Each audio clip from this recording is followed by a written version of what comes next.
4ක් වැසනේ පුතේ. ගිය මාසේ තිබ්බ පුතේ 5.8.4යි. GFR එක 8යිනේ. 8යි. දැන් මේ මාසේ වෙලා තියෙනවා සීරම් ක්‍රියේටින් එක 3.2යි. GFR එක වැඩි වෙලා තියෙනවා 17ක්. ඒ කියන්නේ 17ක් කියලා කියන්නේ මේ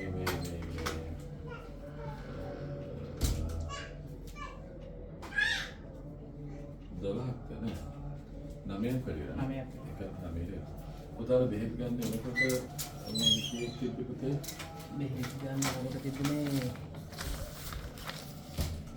මේ තියෙන්නේ ගිය මාසේ report එකයි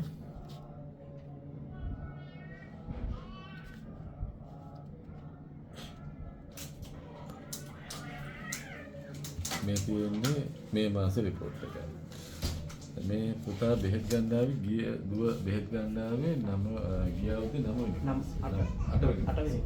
8 වෙනි මාසේ එනකොට සීරම් ක්‍රියේටින් එක තිබ්බේ 6යි GFR එක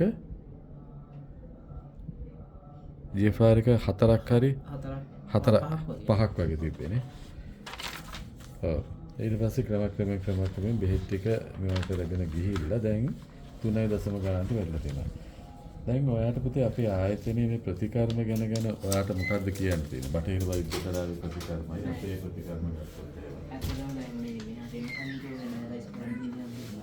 ලයිස් කරන්න දෙන්නේ. ඔව් දිනවා.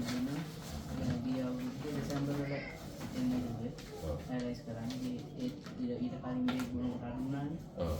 ඒකින්ද හත් ඒ ගුණ ලයිස් කරන්න නැත්නම් ඕනේ. මේ ඊට පස්සේදී ටික හරි ගියා. එන්නේ පොඩි අමාරු දැන් ડોක්ටර්ස්ලා මොකද කියන්නේ මේ report එක ගන්න? අහන්නද මේ මෙහෙම පිළිගන්න බැරි කියලා තියෙනවා. පිළිගන්න බැහැ මෙහෙම කියන්නේ. කොහොමද පිළිගන්න බෑනේ. හරි. එහෙනම් තවත් අඩු කරලා මට සනීප වෙන්න පුතේ ඈ. හරි.